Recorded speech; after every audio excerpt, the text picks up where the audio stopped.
Bonjour tout le monde. Good day to all the members of the Concordia community. As you can see, I'm here on this beautiful spring day at our gorgeous Loyola campus, and my feet are firmly planted in unceded Indigenous land. In the middle of a global pandemic, I can't help but reflect on the reality of how badly epidemic disease has ravaged Indigenous peoples through the history of the Americas. But I also think about that phrase in our territorial acknowledgement about Tiohtià:ke, Montreal, being a gathering point for diverse First Peoples throughout its history. And our campuses have always been gathering points too, and that's part of the reason it's so frustrating to be here and see them empty as they are today.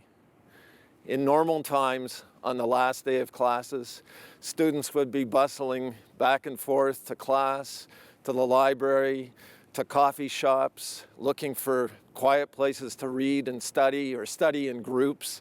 Faculty members would be in their labs, in their offices, finishing the term, thinking about conference papers to deliver for the summer. Graduate students would be trying to bring their big projects to an end. Staff members would be here working on the year end and wrapping up the semester and ensuring everything is ready for graduation in the summer. But these aren't normal times. They aren't normal times at all.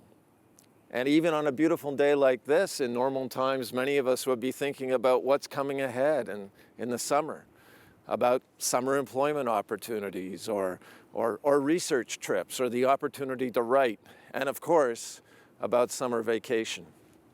But again, these aren't normal times. From the outset of this crisis, we've said that we had two major objectives. One is to protect the health and safety of our community, and we have done everything we can in that regard. But we also said that we wanted to ensure that our students had the opportunity to complete the semester. And again, my thanks to everyone who has made that possible under very, very difficult times. I know it's a challenge for all members of the community, for staff who are working from home, for faculty who are trying to adapt to a new reality.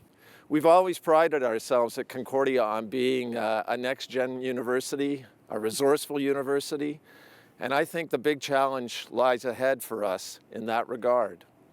As we look to the future, it's a future that none of us can know with certainty. We're going to need to put our minds to finding new solutions for the uncertain future ahead.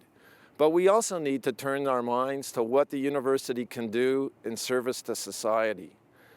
As we come out of this crisis and move into the recovery period, there will be opportunities for our researchers who are working on the effects of isolation, who are working on seniors living through crises like this, who are working in the area of cybersecurity or supply chain management or providing advice to small business on recovery. All of those are valuable contributions that Concordia can make to the recovery of Montreal and Quebec society, and that's an important mission for the university.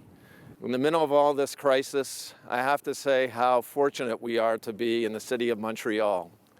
When I look at what's happening at some of the other great cities of the world, including some of the other great student cities in the world, like New York or London, I have yet another reason to be glad that we're in Montreal, where our public health officials have addressed the crisis head on, where science is valued by our political leaders, and where there's a large degree of nonpartisanship at the top.